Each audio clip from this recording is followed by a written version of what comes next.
जी दोस्तों, freelancer.com पे मैंने आपको प्रैक्टिकली आइडेंटिटी वेरिफिकेशन, मैंने आपको प्रैक्टिकली साइन अप दोनों काम करके दिखा दिए। अब मैं आपको थोड़ा बिडिंग के बारे में बताऊंगा कि बिडिंग freelancer.com पे कैसे होती है। सिंपल तरीका है जनाब आली, ये ऊपर इंटरफेस है जिसमें कुछ ड्रॉप डाउन्स हैं, अपडेट्स आ रही हैं और बेसिकली आपको 8 बिड्स मिलती हैं as a free account user. तरीकाकार क्या है प्रोजेक्ट ढूंढने का? सबसे ऊपर आपको ब्राउज नजर आ रहा है, प्रोजेक्ट पे आप क्लिक करेंगे तो एक अदद पेज लोड होगा और उस पेज लोड होने के बाद आपको ये तमाम प्रोजेक्ट लिस्टिंग्स नजर आ जाएंगी जो आपके प्रोजेक्ट से रिलेटेड हैं। दो तरीकों से बच्चों काम होता है, याद रखना, एक फिक्स्ड है या आर्ली है। जैसे अपवर्क पे आप ऑलरेडी सीख के आ चुके हैं, अगर मैंने फिक्स को हटा दिया तो ये आर्ली जॉब सारी नज़र आ जाएंगी और अगर मैंने दोनों को सिलेक्ट कर लिया तो दोनों जॉब्स साइमल्टेनियसली नज़र आ जाएंगी। अकाउंट के आगे ये जैसे क्रिएटिव ब्रोशर डिज़ाइन एक प्रोजेक्ट है, इस पे आगे आप देख रहे हो कि कुछ फीडबैक नज़र आ रही थी, तो ये इसका मतलब है कि क्लाइंट ने प्रीवियसली किसी प्रोजेक्ट पे किया हुआ है। मैंने क्लिक कर दिया, क्लिक करने के बाद मैं राइट साइड पे देखो फिर वही स्टार्स नज़र आ रहे हैं, इसका मतलब इसने काम दिया और किसी ने काम कंप्लीट किया और उस बेस पे इस क्लाइंट को वेरिफिकेशन मिली। अब एम्प्लॉयर वेरिफिकेशन का जो सेक्शन है ना, वो आपको इस थर्ड टीयर पे नज़र आता है जब आप प्रोजेक्ट पे क्लिक करते हो। अब राइट साइड पे ये बताता है इसकी पेमेंट भी वेरीफाइड है, इसकी ईमेल भी वेरीफाइड है, ये खुद भी वेरीफाइड है और इसकी प्रोफाइल भी वेरीफाइड है, इसका फ़ोन नंबर भी वेरीफाइड है और इसका मतलब कि बिल्कुल ठीक आदमी है। अब अगर मैं इसके प्रपोजल्स देखना चाहूँ तो मैं प्रपोजल्स पे क्लिक करूँगा तो मुझे सारे एक्चुअल प्रपोजल्स नज़र आ रहे हैं। इससे ज़्यादा आसान काम क्या है? प्रोफाइल के अगेंस्ट आपको फीडबैक भी नज़र आ रही है, प्रोफाइल के अगेंस्ट आपको अर्निंग्स भी नज़र आ रही है, प्रीवियस अर्निंग्स और उसकी रेटिंग, और जैसे ये साहब हैं इनको इतने रिव्यूज़ मिले हुए हैं, इनकी इतनी फ़ीसद प्रोजेक्ट कंप्लीशन है और इनकी जो बिड है वो भी नज़र आ रही है। By clicking on this icon I can see the full bid placed by this freelancer. So freelancer को ये कंपेटिटिव एज है as compared to other freelance marketplaces. अगर मैंने बिड करनी है तो मैंने क्लिक किया, इस प्रोजेक्ट पे मैं बिड करूँगा, इस पे मैं प्राइस रखूँगा, उसके बाद मैं इस प्रोजेक्ट के टाइमलाइन के बारे में बात करूँगा। फ़र्ज़ी सी मैं कॉपी पेस्ट कर रहा हूँ, खुदारा कॉपी पेस्ट ना करना, मेरी तालीमात की निगेशन ना कर देना। कैंड प्रपोज़ल नहीं होना चाहिए, प्रपोज़ल क्राफ्टेड ड्राफ्टेड होना चाहिए और इस प्रोजेक्ट से रिलेटेड होना चाहिए। तो जब मैं डिस्क्राइब करता हूँ प्रपोज़ल तो मैंने यहाँ पे लिख दिया और उसके बाद फिर मैं माइलस्टोन भी ऐड कर सकता हूँ। If you keep on adding more milestones you can do it. फिर जनाब एक और फीचर और वो है ऑप्शनल अपग्रेड्स। ये 3 टियर है। फ्रीलांसर ने कॉम्पिटिटिव एज दे दिया। उन्होंने क्या कहा कि फ्रीलांसर जब प्रपोज़ल डाले तो एक सबसे पहला फ्रीलांसर स्पॉन्सर जो है वो टिक करेगा व्हिच इज़ 4.99। अब अभी है, बाद में प्राइस चेंज हो जाए। तो सिर्फ एक फ्रीलांसर को ये स्पॉन्सर्ड बैज मिलेगा। पहले आइए पहले पाइए वाली बात है।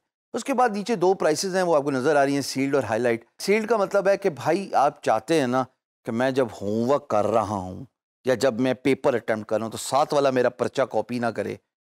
उनमें से तो नहीं हो? तो अगर हो तो आपको सील्ड पे क्लिक कर लो, आपका प्रपोज़ल कोई और नहीं देख सकता। रहेगी बात तीसरी। दोस्तों हाइलाइट बिट क्या है? हाइलाइट बिट जो है वो येलो में प्रॉम्प्ट हो जाती है, यानी कि अगर आपने ये ऑप्शन क्लिक किया ना और आपने $1 दिया तो आपकी बिड हाईलाइट हो जाती है और वो प्रोमिनेंट नजर आती है in a colour. That's what the difference है with highlight and the sealed and sponsor. दोस्तों freelancer.com जैसे मैंने बताया बहुत बड़ी फ्रीलांस मार्केट प्लेस है, बहुत सारे प्रोजेक्ट्स पोस्ट होते हैं। इसमें ये एबिलिटी है कि आप दूसरों की बिड्स भी देख सकते हो, फिर rewards, badges and all that stuff, बहुत कुछ है freelancer.com पे। पर इस बहुत कुछ के साथ साथ स्कैम भी है। जी हाँ, सही सुना आपने। स्कैम का मतलब ये है कि freelancer.com पे धोखा दिया जाता है क्लाइंट्स की तरफ से फ्रीलांसर को। और वो धोखा क्यों दिया जाता है? वो धोखा सिर्फ इसलिए दिया जाता है कि फ्रीलांसर अपने राइट्स को नहीं समझता, अपने राइट्स को प्रोटेक्ट नहीं करता। मिसाल के तौर पे freelancer.com पे टिपिकल किस्म के धोखे क्या हैं? आपने प्रोजेक्ट पे बिड किया, क्लाइंट ने कहा मुझे वेबसाइट चाहिए, लोगो चाहिए, कंटेंट राइटिंग, कुछ भी।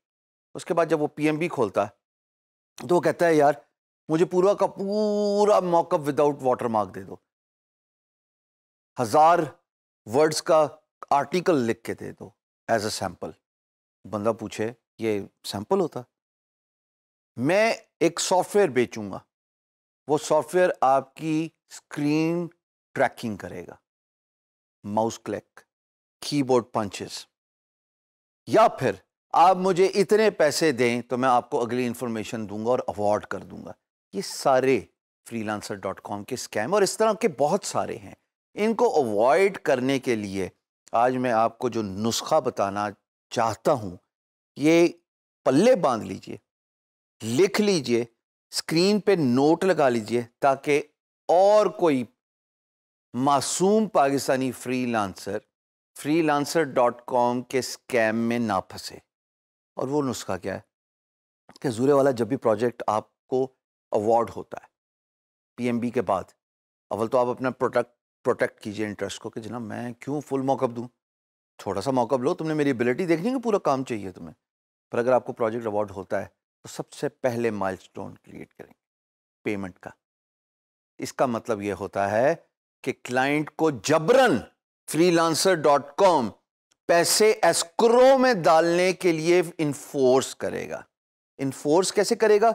आपने माइलस्टोन क्रिएट किया, देखा था ना हमने पिछली वीडियो में कि हम कैसे एक माइलस्टोन क्रिएट करते हैं। तो freelancer.com उस माइलस्टोन के बेसिस पे क्लाइंट को कहता है कि ये जो प्रोजेक्ट की मनी है ना, ये सारी की सारी आप पहले इस माइलस्टोन पे डालें, चाहे पार्ट्स में डाले, चाहे ओवरऑल डाले, खुद एलोकेट कर ले माइलस्टोन्स को, पर आपका इंटरेस्ट प्रोटेक्ट हो जाएगा। जब आप काम कंप्लीट कर लेंगे, खुदा ना खास्ता लड़ाई भी होगी, तो आप freelancer.com को जमानती बना सकते हैं और उस पैसे को हासिल कर सकते हैं। ठीक ना पते की बात? इस स्कैम से freelancer.com से अपने आप को बचाओ, फ्रीलांसिंग करो, पाकिस्तान को चौथे से पहले नंबर पे लेके जाओ, हर फ्रीलांस मार्केट प्लेस को एक्सप्लोर करो।